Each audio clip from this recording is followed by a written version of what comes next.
Hoje a gente vai fundo em um dos textos, olha, mais duros e desafiadores da Bíblia hebraica. O que vamos fazer aqui é explorar a estrutura, a lógica por trás das leis que estão lá em Deuteronômio, capítulo 13.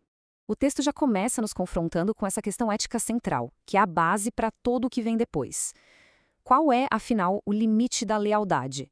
E o que acontece quando a lealdade a Deus bate de frente com nossos laços mais próximos, mais íntimos? Então, para a gente conseguir entender esse capítulo que é bem complexo, a nossa análise vai ser dividida em 5 partes, tá? Primeiro, a gente vê o conceito principal. Depois, vamos analisar 3 casos, 3 exemplos de leis que vão ficando cada vez mais sérios. E por fim, a gente amarra tudo com o princípio que une todos eles. Mas antes de continuar, é super importante a gente definir um termo-chave aqui: a apostasia. Para quem escreveu Deuteronômio, isso não era só um pecado individual, não. Era visto como uma traição que ameaçava a própria existência da comunidade inteira. E é bem interessante ver como o texto enquadra toda essa situação. As tentações para adorar outros deuses, elas não são vistas como um acaso, um acidente, não. São um teste deliberado. É tipo uma prova, sabe? Para saber onde está a verdadeira lealdade do povo. Vamos então para o nosso primeiro caso, o do falso profeta. Aqui, a ameaça da apostasia vem de uma figura pública, alguém respeitado, o que torna tudo, claro, muito mais perigoso. E um detalhe crucial aqui: não se trata de um charlatão qualquer. O texto faz questão de dizer que o sinal ou milagre que esse profeta faz, ele realmente acontece. E é isso que o torna tão crível e, por consequência, tão perigoso. E aí, com essa credibilidade toda estabelecida, o profeta faz o seu chamado. Ele usa essa influência para quê? Para desafiar diretamente o mandamento principal da aliança, a adoração exclusiva a um único Deus. A resposta que a lei exige é assim, direta e absoluta. Não tem espaço para debate, para conversa. A ordem é bem clara: ignorar a mensagem e executar o mensageiro. E a justificativa do próprio texto para essa pena tão severa é fundamental para a gente entender a lógica. A fala do profeta é vista como o quê? Como rebelião, e a execução dele é um ato de purificação da comunidade, para eliminar uma ameaça que era vista como existencial. Bom, agora a gente vai para o segundo caso, o do ente querido, e aqui a dinâmica muda completamente. A ameaça agora sai da esfera pública e entra no lugar mais íntimo e privado que existe, a nossa família, os nossos amigos. O texto faz questão de listar as relações mais próximas que a gente pode imaginar. Isso, claro, eleva a dificuldade do teste para um nível quase insuportável. Força uma escolha entre a lealdade à família e a lealdade a Deus. Outro detalhe crucial: a tentação aqui acontece em segredo. É diferente do profeta, que falava abertamente. Essa é uma ameaça que vem de dentro, sussurrada, o que a torna ainda mais traiçoeira.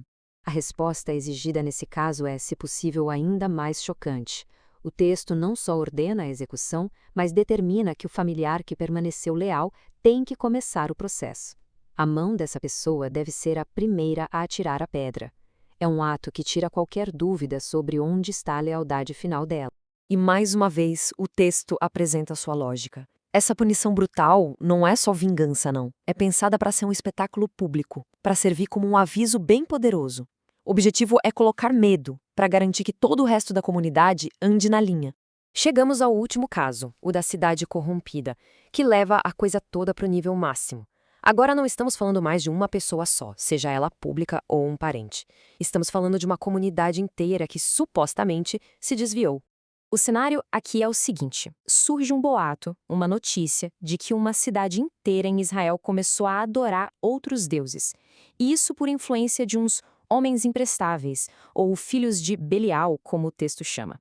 Só que, antes de qualquer punição, o texto exige um processo de investigação muito rigoroso. E isso é fundamental. A ação não pode ser baseada em boato. Tem que ter uma investigação cuidadosa, diligente, completa, para confirmar se a história é verdade mesmo. Agora, se a investigação confirmar que a cidade é a culpada, a punição é a aniquilação total. O texto usa um conceito chamado Eren, que significa algo que é devotado à destruição completa. Isso inclui as pessoas, os animais, as propriedades. Tudo tem que ser destruído e queimado, como se fosse uma oferta a Deus. E essa destruição é para ser permanente. A cidade tem que virar uma ruína para sempre. Um memorial físico e perpétuo da consequência da apostasia coletiva.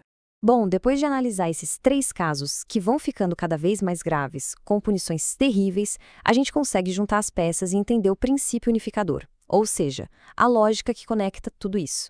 A progressão aqui é bem clara, né? Começa com um indivíduo público, passa para um indivíduo privado, dentro de casa, e termina na comunidade inteira. Conforme a escala da ameaça aumenta, a severidade e o alcance da punição também aumentam na mesma proporção. A lógica final que o texto apresenta é a seguinte: a lealdade absoluta e a pureza da comunidade são vistas como condições essenciais para a sobrevivência e para o bem-estar da nação. A presença do mal, que nesse caso é a apostasia, coloca em risco toda aliança, toda relação com Deus. E o capítulo termina justamente com essa promessa. Obedecer a essas leis tão duras não é só para evitar um castigo, é também para garantir a misericórdia, a compaixão e a bênção divina. A prosperidade da nação, segundo o texto, está diretamente ligada a essa pureza religiosa. No final, esse texto nos deixa com uma questão para a gente refletir. Ele força um confronto com aquela tensão entre a lealdade a um código coletivo, de um lado, e a consciência individual do outro, principalmente quando pessoas que amamos estão envolvidas. É um dilema que, convenhamos, ecoa muito além do seu contexto antigo.